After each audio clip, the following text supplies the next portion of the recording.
that out of the way, let's talk about main topic number 2 after I get a sip of this water. And we got to talk a little bit about some e-commerce. Now, if there is a side job I think most gig workers should have, it's having an eBay and Amazon store. Having an e-commerce store, or Shopify even, gives you a way to have some side money without doing a whole lot. Yes, you do have to spend time uploading photos and descriptions and things like that. But otherwise, once that stuff is up, it's up. And you can drive, you can do your food delivery, and then you will sell a few items in the day. Now, the most common form of payment for these services is PayPal. And PayPal, for those of you who are not aware, was once an eBay-owned service. Now, eBay and PayPal split up. And by the way, PayPal is just killing it. They have grown way bigger since splitting from eBay. I suspect, well, I'm actually getting ahead on that one. But anyway, when they split, eBay and PayPal had a 5-year agreement that there would be no compete clause, basically for 5 years, and that PayPal and eBay would still more or less walk hand in hand with what they were doing. Well, that 5-year agreement is coming to an end, and now eBay is considering managing their own payments. So let's take a look at this from Business Insider. eBay and PayPal's 5-year operating agreement just ended, and the online marketplace is eyeing billions in new potential revenue by managing its payments in-house.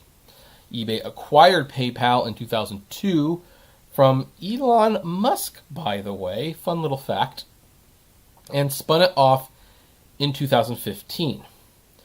Now, one of the reasons I believe that they split off was because I think they were getting some heat from the government for being a monopoly. Like, eBay controlled the listings and the payment, and they could essentially fine people. They could tack like 3 or 4 fees on top of sellers and buyers, and so I think that was garnering some concern, so they split off. But PayPal was obviously very, very valuable.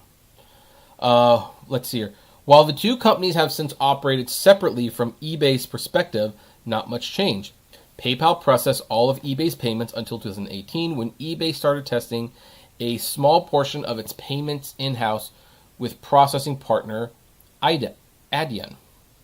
But now eBay will fully roll out the payments platform it's been building for years, which it says could unlock as much as $2 billion in revenue and $500 million in operating profit in 2020.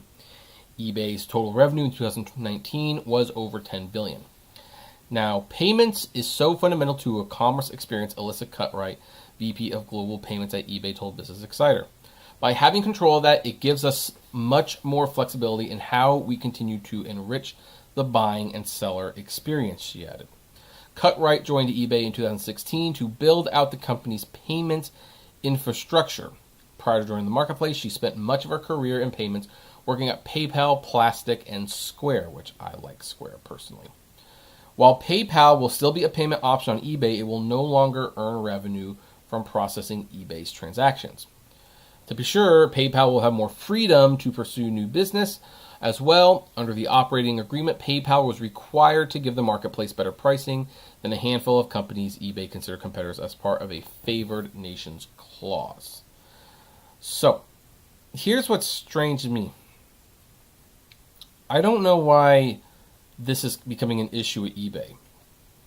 And it maybe even goes to show that eBay doesn't think too far ahead about what it is that they are doing. Because eBay is now looking at payment processing as a new source of revenue. And to be sure, payment processing is an extremely lucrative business. That's why everyone is doing it. Apple is doing it. Amazon is doing it. Google is doing it. You have Venmo. You have Square Cash. You have Scroll, if that thing's still around. That thing was horrible.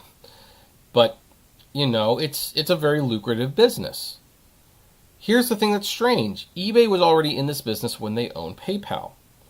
And obviously, they did not utilize it as well as they could have. And then one day they decided they didn't want to be part of this business anymore. They sold PayPal, and then they, by the way, saw PayPal stock way eclipse their own stock. And I think they're definitely getting it in their head that, hey, maybe we made a mistake, and they want to get back into it. As they say, that eBay has been testing management payments for over 42,000 sellers and processes 4.7 billion in volumes. It's and of course, when you have, with those payment processing, you have payment data, which was the main reason eBay kept PayPal for so long. Now, again, I think eBay sold PayPal, like they split, because I believe there was some anti-competitive, antitrust concerns going on with the government, which didn't do much because they split, but then PayPal was still exclusive to eBay for 5 years anyway. But now eBay wants to get back into it, but you just have to look and wonder, why did they sell PayPal in the first place? They sold PayPal to essentially do what PayPal was doing again 5 years later. I don't know. Maybe the whole thing was like, okay, they got some pocket change, but then they realized all the money they were leaving on the table. I don't know. And maybe now that PayPal is so integrated into eBay, maybe eBay can now create another payment processing service. They can keep this one and show that, hey, see, there's competition on our site. Like, we don't own PayPal anymore. And maybe they can get away with keeping this one. I don't know. But it's going to be very interesting to see what happens. eBay tends to sell a lot of things that they tend to regret. I wonder if they're going to regret selling the StubHub and Classifieds at 1.2. Well, anyway, that's kind of what's going on right now. I would like to know, what do you all think about this? Do you think eBay should never have sold PayPal in the first place? Do you think they sold it just because they were forced to? What do you think of eBay's new payment managing system and programs? Do you think it will be a big thing? I would love to know. Comment below. Like, favorite, share, subscribe. And as always, claim responsibly.